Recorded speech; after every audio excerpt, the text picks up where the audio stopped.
नजीमा ने दिखाया माहिद को हुस्ना फूफी और अपने आबू बासित की साजिश की वीडियो, जिसके बाद नियाजी मंजिल में वो तूफान आने वाला है जिसकी उम्मीद किसी ने नहीं की थी। कहानी में अब तक आपने देखा कि माहिद और नजीमा की मंगनी होनी थी, लेकिन शहर ने माहिद की जान बचाने के लिए उसे कमरे में लॉक कर दिया। शहर को पता चल चुका था कि माहिद की जान को खतरा है और वो दुश्मन बाहर से नहीं बल्कि घर के अंदर से ही है। जब माहिद को इस बात का एहसास हुआ तो उसका गुस्सा 7वें आसमान पर पहुंच गया और उसने तुरंत पुलिस को नियाजी मंजिल बुला लिया। पुलिस ने घर के कोने कोने की तलाशी शुरू कर दी है और हर सदस्य से पूछताछ जारी है। पहले तो सिर्फ बासित, जो नजीमा के आबू हैं, वही माहिद की जान के पीछे पड़े थे, लेकिन अब हुस्ना फूफी का असली चेहरा भी सामने आ गया है। वही हुस्ना फूफी जिन्होंने माहिद को बचपन से अपने बेटे की तरह पाला पोसा, आज वही उसे रास्ते से हटाने की साजिश रच रही हैं। बासित और हुस्ना, जो कि भाई बहन हैं, वो दोनों बिल्कुल नहीं चाहते कि माहिद शहर का सहारा बने या ज़िंदगी में आगे बढ़े। इन दोनों की नफ़रत की जड़ बहुत पुरानी है। माहिद के सामने अब अपनी अम्मी की मौत का वो सच आ रहा है जो सालों से नियाजी मंजिल के अंधेरों में दफन था। बचपन में जब माहिद के आबू की मौत हुई तब बासित ने माहिद की अम्मी पर अपनी गंदी नज़र डाली थी, लेकिन माहिद की अम्मी एक बहुत ही स्वाभिमानी और आज़ाद खच वाली औरत थी।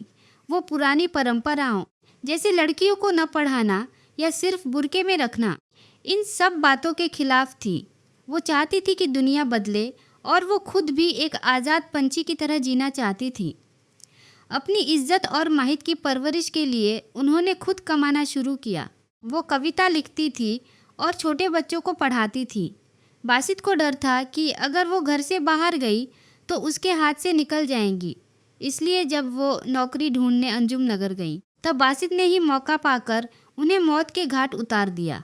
ये राज नियाजी मंजिल में किसी को नहीं पता था, यहाँ तक कि दादा हुजूर को भी यही लगता रहा कि माहिद की अम्मी किसी और के साथ भाग गई हैं।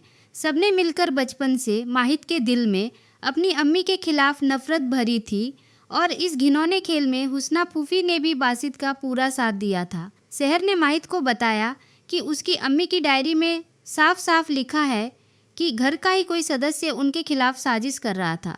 माहिद ने ठान लिया है कि वो अपनी अम्मी का केस फिर से खुलवाएगा ताकि दूध का दूध और पानी का पानी हो सके। दूसरी तरफ ड्रामा तब बढ़ गया जब परवेज़ ने कौसर को पानी की टंकी में फेंक दिया। कौसर की जान पर बनाई थी और माहिद, जो शहर को छोड़ने जा रहा था, वही उसे मौत के मुंह से निकालता है। जब नजीमा ने माहिद को रोका और मंगनी के वादे की याद दिलाई तो माहिद ने साफ कह दिया कि जब तक वो अपनी अम्मी के कातिल और खुद पर हुए हमले का सच नहीं जान लेता, वो निकाह नहीं करेगा। नजीमा को लगा कि ये सब शहर की वजह से हो रहा है और उसने फैसला किया कि वो खुद मुजरिम को ढूंढकर माहिद के सामने लाएगी। लेकिन जब वो रोते हुए अपने कमरे की तरफ जा रही थी तभी उसे हुस्ना फूफी और बासित की बातें सुनाई दी। वो दोनों डर रहे थे कि अगर माहिद को सच पता चला तो दादा हुजूर उन्हें घर से धक्के मारकर निकाल देंगे। हुस्ना फूफी ने तो यहाँ तक कह दिया कि सबसे पहले उस बिलोती यानी शहर को ख़त्म करना होगा। नजीमा ये सुनकर थरथर कांपने लगी। उसे यकीन नहीं हो रहा था कि जिसे वो अपना सबसे बड़ा सहारा मानती थी वही एक कातिल है। नजीमा ने हिम्मत दिखाई और चुपके से उन दोनों की बातों का वीडियो रिकॉर्ड कर लिया, लेकिन जैसे ही वो वहाँ से भागने की कोशिश करती है, हुस्ना फूफी की नज़र उस पर पड़ जाती है। नजीमा घबराहट में बाहर की तरफ दौड़ती है और रास्ते में माहिद से टकरा जाती है। उसका फ़ोन नीचे गिर जाता है। नजीमा डर जाती है कि अगर माहिद ने वीडियो देखा तो वो उसके आबू को नहीं छोड़ेगा, इसलिए वो अपना फ़ोन वापस मांगने लगती है। माहिद उसे फ़ोन देने ही वाला होता है कि अचानक स्क्रीन पर वीडियो प्ले हो जाती है। उस वीडियो में बासित और हुस्ना फूफी की हर एक घिनौनी साजिश का पर्दाफाश रहा है। अब माहिद के सामने सब कुछ साफ है। वो गुस्से में पागल हो चुका है और उसने फैसला कर लिया है कि वो अपने ही चाचा और फूफी को पुलिस के हवाले करेगा। नियाजी मंजिल में अब इंसाफ की घंटी बजने वाली है और गुनहगारों का अंजाम बहुत बुरा होने वाला है।